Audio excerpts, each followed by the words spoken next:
She was the driving force behind everything that I have become today. Hello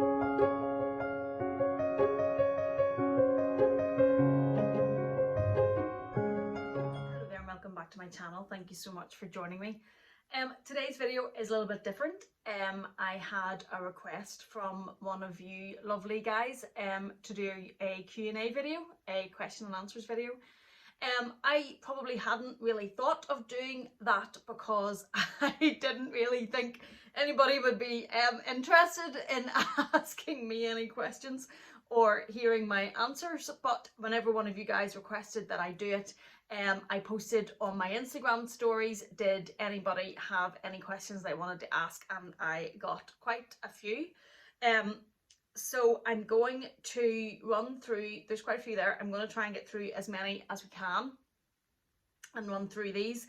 Thank you so much to everybody that sent these questions in. It's been really lovely to get these questions. There are quite a few. Some of them go over the same type of thing. I haven't put these in any order because I literally am just going to try and run through them on the phone and see where we get from that. So if you see me looking down, please, I'm not being rude. I am just reading the questions here. Okay, so let's start with the very first one, which is really lovely, actually. It's from Kahix74. You're such an inspiration. Thank you very, very much. That's not something I was expecting to hear. It's lovely. It's very touching, and thank you for that. And you say, number one, how do you budget to purchase your luxury items? And number two, tips on managing work life, family life with my spouse and YouTube. Okay, so I got a number of money questions and finance questions, which, to be honest, when I saw questions were starting to come in, I was probably expecting, because we see them coming in all question and answers videos, and I suppose they are what interests everybody, because it's curiosity to see, if you're looking at things like this in every video, how do you pay for it? How do you buy it? So rather than just give you because there are quite a few answers to get through, and that I think is a topic all by itself. There's no quick easy answer. If I were to say to you, what help is that to anybody? That's not really giving you any insight at all. So what I think I will do, because I got a few of those questions, someone else asked me about budgeting, somebody else asked me, are you wealthy? How do you afford your bags? How do you budget for your items? Are you wealthy? LOL. So there's a few of those, so I'm going to do a video on that. I think it's the only way to give it the attention that it needs. I think if I was to try and answer that in this, it would be a very superficial answer, and if I answered it properly, it's going to take over the whole video. So I will do another video on the finance questions and on budgeting and how I personally do it. I will caveat by saying that I am not a financial expert, I am not a financial advisor, but I will do that video because quite a few of you have asked. The second part of that, tips on managing work life, family time with your spouse and YouTube. Okay, that's a minefield. I work a lot. I have always worked a lot. I had my first job whenever I was 14. My mum was a single parent with 2 children. She worked 3 different lower paying jobs to try and make ends meet, really, and to try and pay for everything. She was doing it by herself, something that I will hold my hands up and wholeheartedly say I did not appreciate at the time, and I did not realise how hard she was working and what she was doing to try and make things okay for myself and my brother. And I have the hugest amount of respect for my mum. And I'm trying not to get emotional whenever I say that, but she was the driving force behind everything that I have become today. And a big part of that was driven by her work ethic. And the reason that I say that, not just to get emotional in a video, is that the work ethic that she always had, she passed on to me. So I have always been a worker. I would work the clock round. It definitely had to change whenever I had my first child and then children, because it's just not possible to work that much whenever you do have them. And then we had our second child, and things had to just change because I couldn't. I also, at the time, my second child was 3 months old and my mum had a stroke, and life changed overnight. and that just wasn't possible anymore. And I had to wise up, basically. But I have an office that I go to. I also have an office in my home, and I also have digital dictation on my phone. So I can work from anywhere at any time, and I can already see how long this answer has taken. There's no way we could have done the finances in this video. And just to let you, anybody that's getting bored already, that we've started on a heavy one. It gets a bit lighter and a bit more fun as we go on. So anyway, I can work from anywhere. So how I now juggle it is I have a routine. I do plan things. I have a routine of when I work and when I don't work. And when I do work, I work. I work 90 to the hour. I normally will maybe work late one night a week that I have to do just to keep up with the work. I then, one of the days I work from home. On the day that I work from home, I will split the day and I will work till about 2 o'clock on my proper 9 to 5 work. I will do that from home. I will then, from say 2 to 5, I will film YouTube videos. I batch film. So the only way YouTube works for me is if I am ahead and if I stay on top of it and if I plan it out in the future and I have already videos filmed and edited and uploaded and scheduled. I schedule all of my YouTube videos. So I will do in that 2 to 5, roughly say 2 to 5 time, I will film 2, maybe 3 videos, one after the other. I'll already have planned out what I'm planning to film, and then that allows me to have them scheduled in advance. If I were having to film as I go, I just couldn't do it. I couldn't stay on top of it. My other work is too busy. My children, my husband, there's just too much going on. So I have to have that done in advance. When it comes then to evening time, I do not work between, unless there's an emergency. I then do not work from when I get home. The bedtime routine is sacrament. I will not change it. It works. We get in, they get their dinner, they get bath, they get bed, and they then sleep. So between coming home, say around 6 to they are both in bed, asleep, touch wood, scared to scut it, by 8 o'clock. I don't work then. Then at the weekend, we spend the time with the children. I will have to work a bit and film a bit at the weekend. Sometimes I try to get it done in advance, but it's not always possible. But when I do have to do it at the weekend, it's kept to a minimum, so as it has the minimal impact on family life and life with my husband. This is very long. I am so sorry.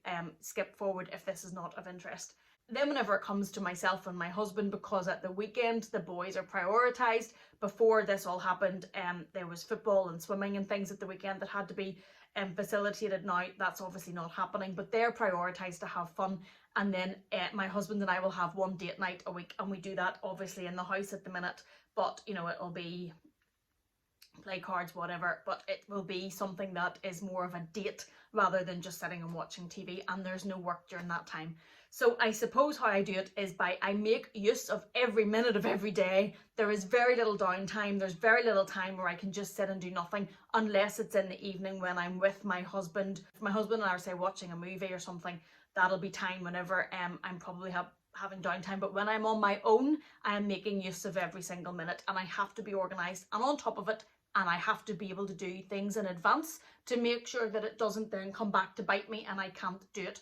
Another thing I swear by is getting 78 hours sleep a night. I know that I have a lot to fit in, but I do not eat into the sleeping time. 1, I need my sleep. I'm a nightmare if I don't get sleep. But 2, you're also much, much more productive whenever you have had your sleep. And I'm just generally a nicer person when I've had my sleep. I think it's about getting on top of it and prioritising. You need to have you need to know what you want to achieve. You need to have your goals set. You need to have your time mapped out and planned. And then it's about prioritising your time and prioritising your workload and what needs to be given attention. And as well as your work and your business and your YouTube, if you decide to start that, it cannot take away, and it cannot be to the detriment of never seeing your family or never seeing the people that matter to you in your life, because ultimately they are what is most important. And I can give that rant and lecture, and I'm sorry if it sounds like that, but I can give it because I've been there and I've worked the clock round, and I have worked whenever I should have been spending more time at home. I don't do it anymore. I am much better with my time. I prioritise my time much more now. I structure my time much more, and I set certain proper goals and limits that are actually attainable, and I plan out my time, and that has been an absolute lifesaver for me. And having certain time that you just won't touch, certain time that is family time, and certain time that is spouse time that you will not intrude in is also, I think, a really good tip, just to make sure that you don't just run over it. Like, you know, so much happens in a week that you forget that you were meant to have a date night, or you forget that you were meant to take the children somewhere.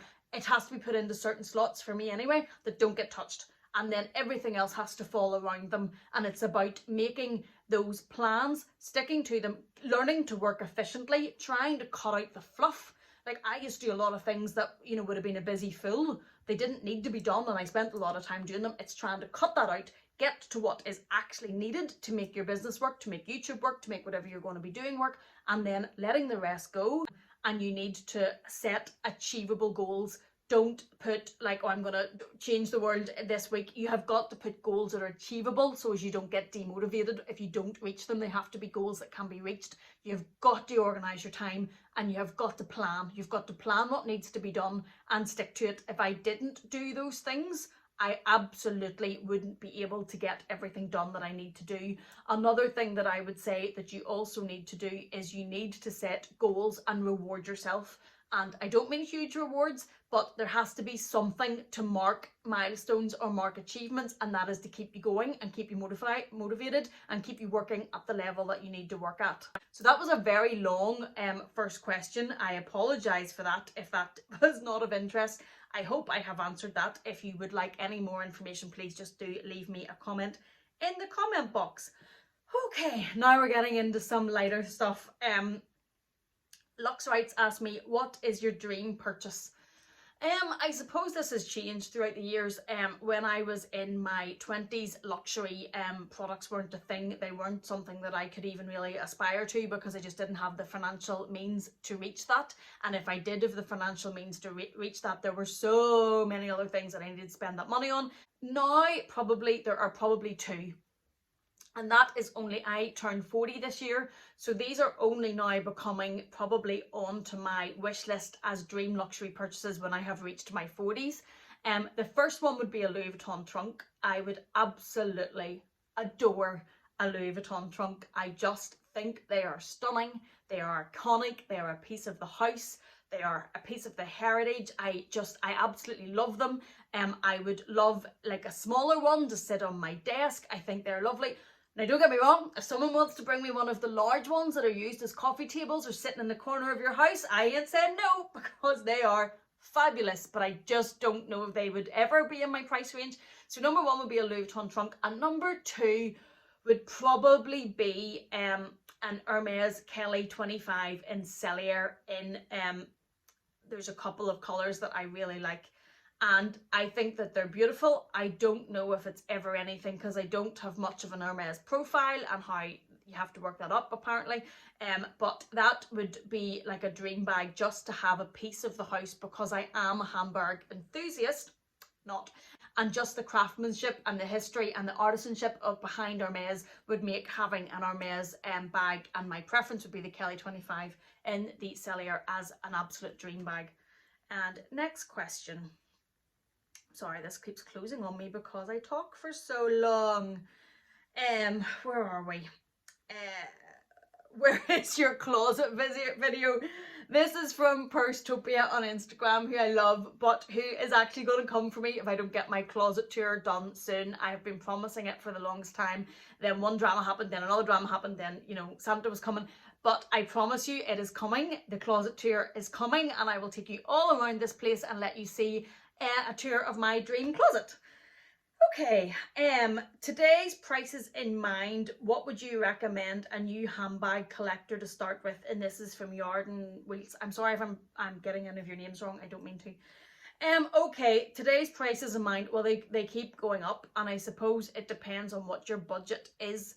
If anybody has in their mind that they want to have a Chanel classic flap within their collection, and that is something that is attainable within your budget, I would probably recommend getting that sooner rather than later, because the prices just keep going up and up and up. Mine is poking there at the black one, I bought that just over a year ago and it's already over £1,000 more than I paid for it, which is just absolutely nuts. Now, there is a whole other debate on whether or not Chanel bags are still worth that price point and whether or not you would still buy them. But if a Chanel classic flap is something that you would aspire to, I would say get it sooner than later because the prices are going crazy.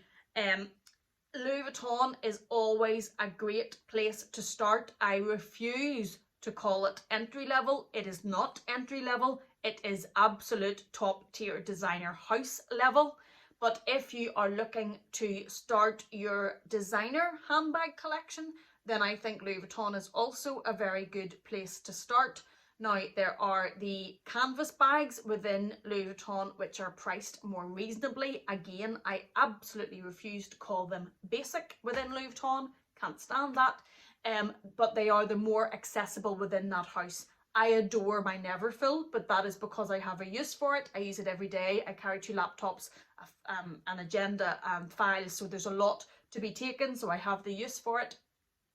The Speedy or the Alma, if they are for you, if it is a bag that you think that you will use. The Speedy for me personally, apart from the Nano that some are up there, didn't work.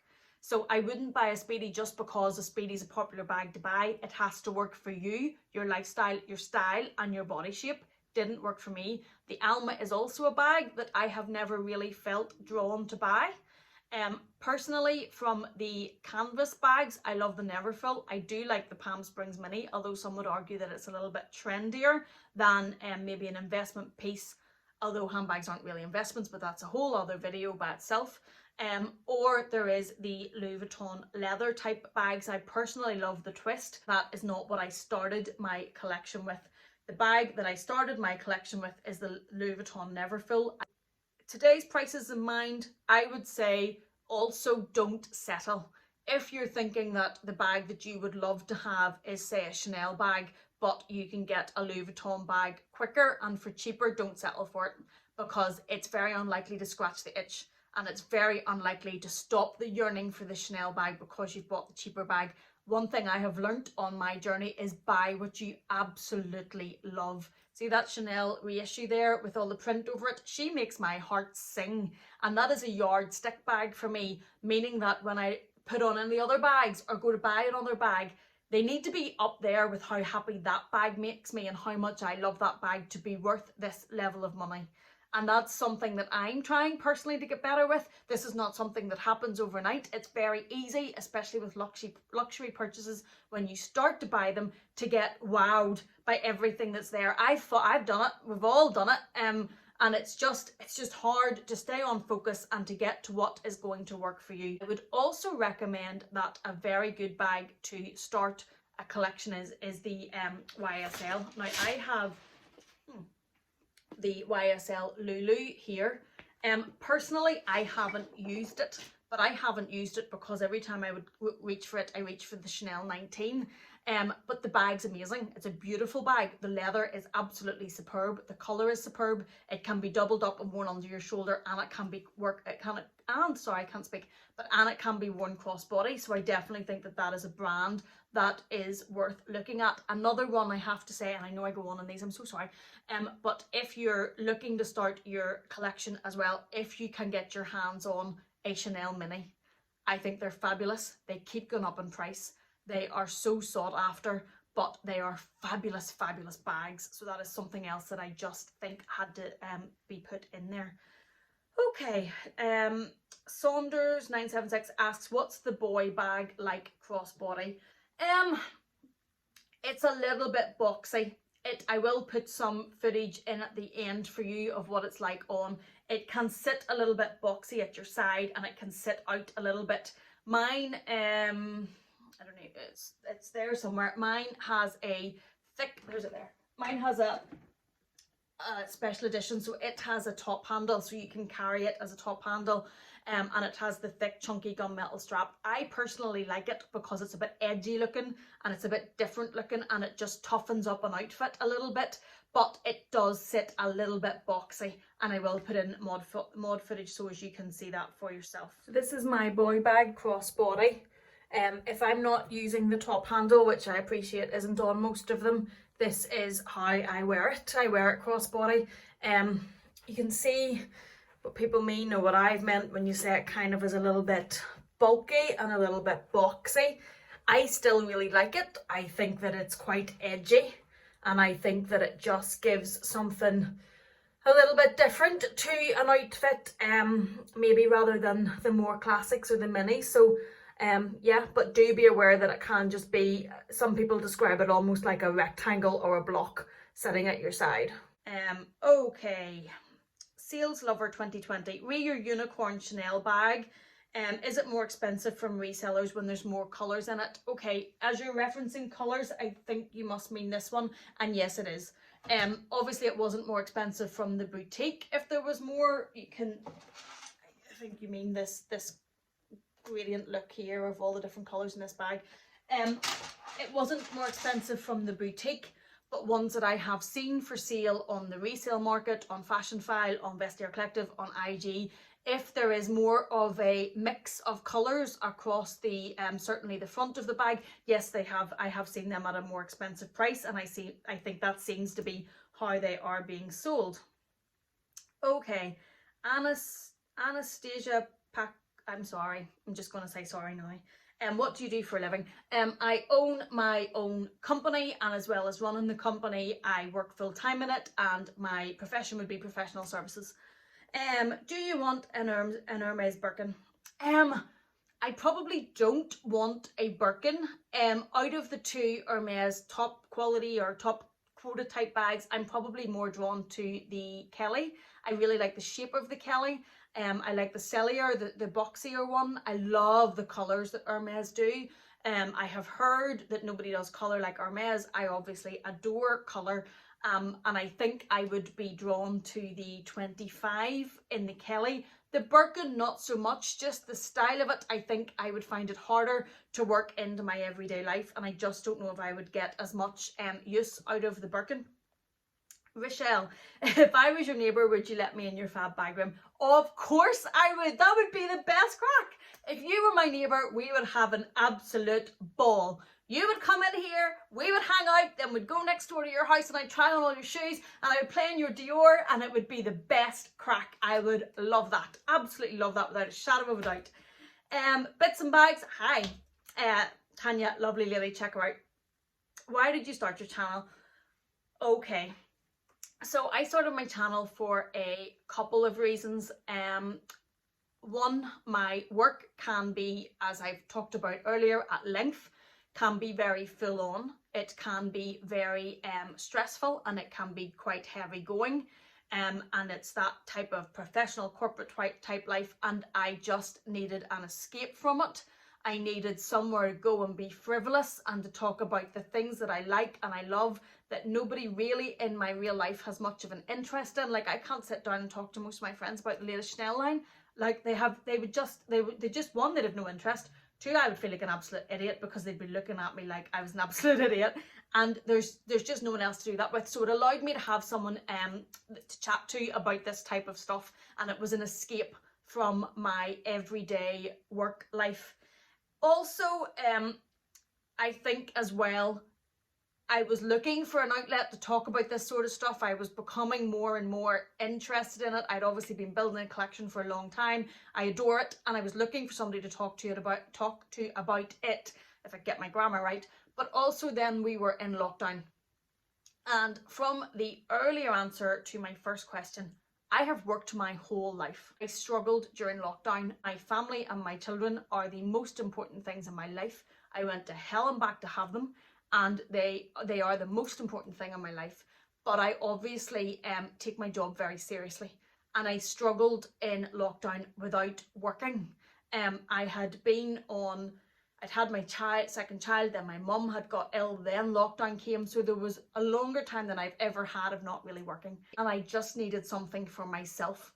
And that might sound a bit selfish, but I just needed something that was for me and something to put my own energies into. And then I came across YouTube. I just decided to do it, and it was just, one, the escape from work life, and two, at that time, to have something that was for me.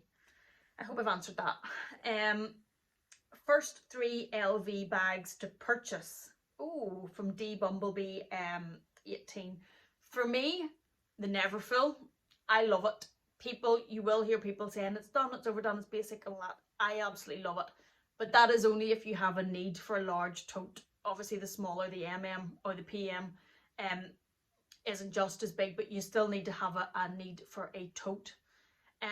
Personally, for me, I am not a Speedy girl, so I'm not going to say the Speedy, although a lot of people, obviously the Speedy is a very iconic bag, and if the Speedy works for you, it's certainly one to be considered. I have the Nano Speedy, which I love and does work for me. The Alma, I'm going to say, but in the leather. I really like it. I'd said earlier that the Alma doesn't really speak to me in the canvas, but I really, really like it in the leather. It's a bit like that Brea. And you can get it in the epi leather, which is very, very durable. And I just think you can get it in real cool pops of colour.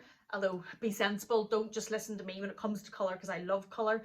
Buy bags that work for you, and always be aware if you're going to have to resell a bag that the price of pre-loved bags in a colour, unless it's a very sought after colour, is generally very, very less. So I really, really like the Alma.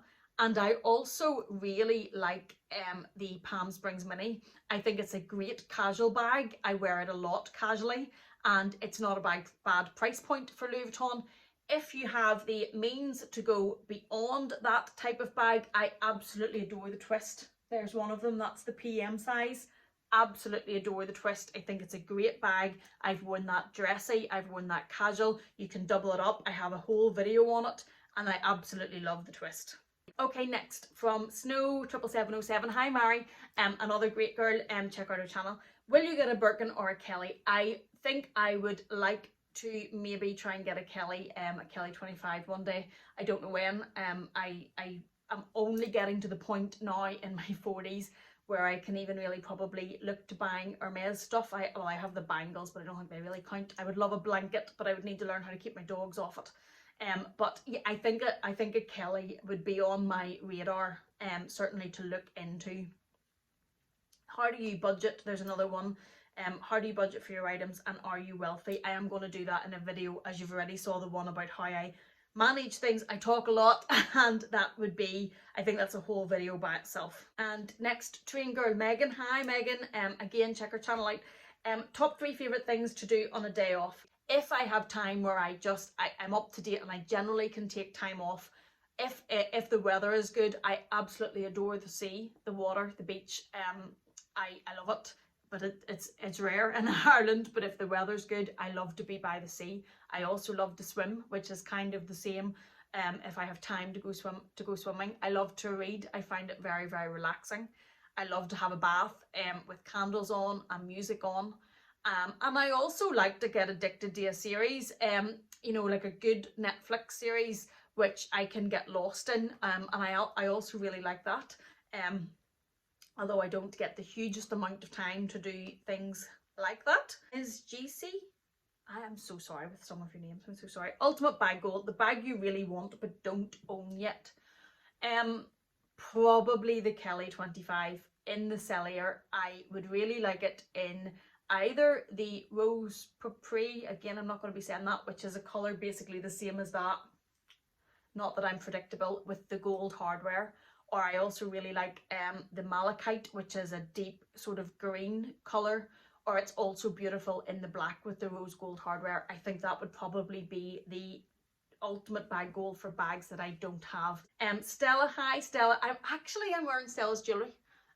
If you haven't yet, Stella is on Instagram and she has a jewellery company called Mavery, which these are from. Now when I say I'm wearing Stella's jewellery, these are paid for, they're not sponsored. I just love them. So go check her out on Instagram. Who are your favourite YouTubers? I'm going to put a list in the description box because I have quite a few YouTubers that I watch. I watch a lot of fashion content like this, obviously, and I've got to know some really lovely people from doing this myself, so I wouldn't want to leave anyone out, and I will put some of those in the description box. I also like to watch some other like finance type ones as well. What I will say is that the YouTuber who actually introduced me to YouTube, I didn't really know that luxury videos were a thing on YouTube because I think, you know, because I'm old. or older, but I was searching for a Chanel classic flap versus the jumbo, and up popped Minx for All's video, and I was like, whoa, there's YouTube videos on handbags. Now there's a thing that I could get into, and the rest is history. But Minx was the very first video I ever watched on YouTube, and she would still be one of my favourite YouTubers. But I will then also put a list because there's so many more, and I wouldn't want to not put somebody in. KK Loves CC, another great YouTuber, check her out, asks, what will your next luxury purchase be? I don't know. I just added this little beauty. I loves her. Me and her are in love. I've just added her, so if I'd done this video for, and I've dropped her on the floor. Sorry. If I had done this video before, she obviously would have been what my next purchase would be. I have a few things on my wish list that I need to sit down and actually really work out. So I really don't know is the answer. I have a couple of discontinued bags that are on my wish list that if they came up, I would purchase them because they're bags from previous seasons that I'm hoping to find or get, and I would need to get them really because they're only going to come up every so often. But beyond that, I don't really know past her. She was the one that I was working towards, and yeah, so unless one of them come up, I don't actually know what will be next. Nelly Jumper 43, does it feel like with time it will start to pile up? Absolutely. Absolutely. There is no point lying to you. Absolutely.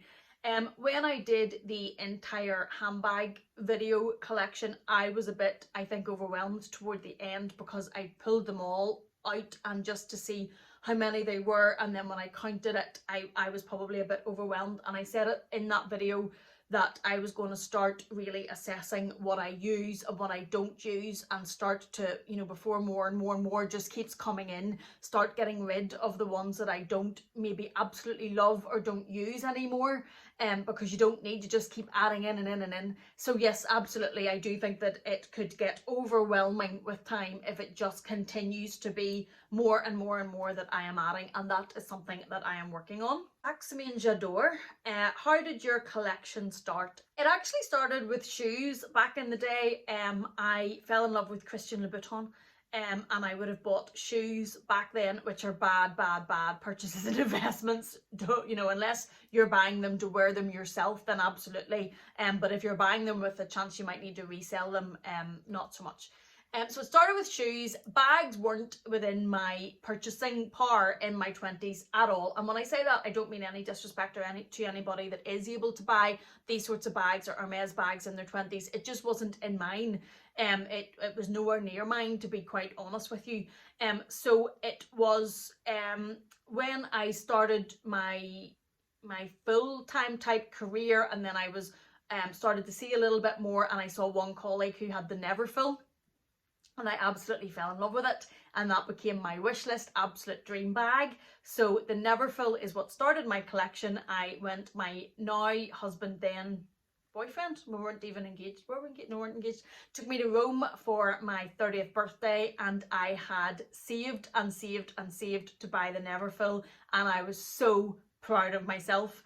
And we went into Louis Vuitton in Rome, and he had said that he would like to buy it for me, which was a big thing because his earning power wouldn't have been the same as it is, and I wouldn't let him. I was like, no, this is something that I want to do for me. I have been working towards this. This is a big thing for me. It's an achievement for me. Let me do it myself. And I bought it, and at the time it was €550. Imagine that, if that was it now, if we'd had the money and known we'd bought 3. But I then walked about, there's photographs, and I walked about Rome with the biggest, cheesiest grin on my face, with the big old brown, chocolate brown carrier bag, and I am just loving my life. And that is what started my luxury addiction, luxury journey, and I just, yeah, that's how it started, and that was the bug.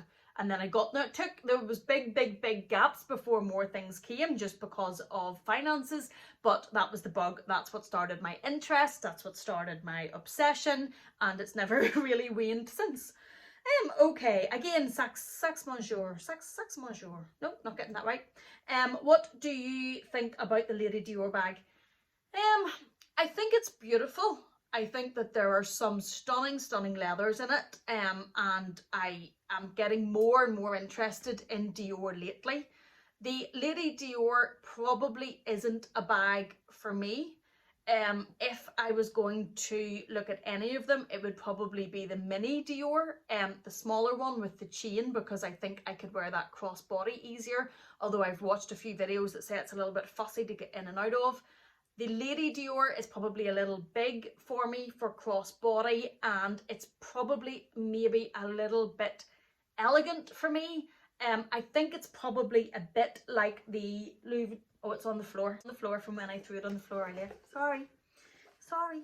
It's probably a bit like the Louis Vuitton Capucines. I had always liked this bag and really liked it in the BB, but I never pulled the trigger. One, because it's very expensive and it had to wait till I got to a certain point before I was buying that, but also I think it was probably a little bit too elegant. And then when they brought out the mini, that's perfect for me. And I think the Lady Dior is probably similar, although I think it's a stunning bag. And then your good self again, other than your Neverfull, do you take luxury bags to work? Not really. I have in the past. I have taken my, what's way at the top? I have worn my Louis Vuitton twist in the burgundy epi leather. I have worn my Louis Vuitton Pochette Matisse. I have never worn a Chanel bag to work. I have never worn one of my, no, I haven't worn Capucines or twist or anything to work recently to work, because we're not having to go in corporate dress, because we're not going out of the office and we can go in casually. I've been using the orange Teddy Blake bag to go to work because it's not overly designer. It's something I'm very conscious of. Not everyone in the workplace would be able to buy the same sorts of things. I don't want to make anyone else feel uncomfortable. I also don't want to be, look what I have in my work. I also want in my work to focus on me as my work, as my job, as my profession. I don't want somebody to be distracted by my very lovely Chanel bag that I've brought with me. So no, I don't really. I would, the Pochette Matisse, I actually did get comments on when I took it, because it's obviously monogram. And I took it because I love the satchel style and it worked well to go crossbody. What I do is I put all the big stuff in the Neverfull and then have, say, my purse, my keys, my phone in the crossbody bag. And I did get comments on the Pochette Matisse about it being Louis Vuitton. The Neverfull, I think people are just accustomed to now as for carrying the bigger stuff. I would think about the Teddy Blake bag that I have in orange in the black and rose gold for crossbody for that reason, because it's more discreet and I like how slim it sits and it's not an overly designer bag. I hope I've answered that okay. More Mandy J, hi, another lovely YouTuber, check her out. If you could only keep one bag, what would it be? Okay, if it wasn't the Neverfull, I've said this before, that the Neverfull would always have to be up there because I use it every day for work. But if it wasn't the Neverfull, where is she? Oh, I'm going to the wrong side. It would be this. I absolutely adore this bag. This bag makes my heart sing the loudest songs, and I'm tone deaf, so you don't want to hear that. But this just, I absolutely adore this bag. This bag is just so me. I just love the graffiti print. I love the iridescent colours. I've accepted that she is one of my soulmates. The very lovely Dale's Addiction, another lovely YouTuber, check her out. First question is your hair naturally that gorgeous auburn colour?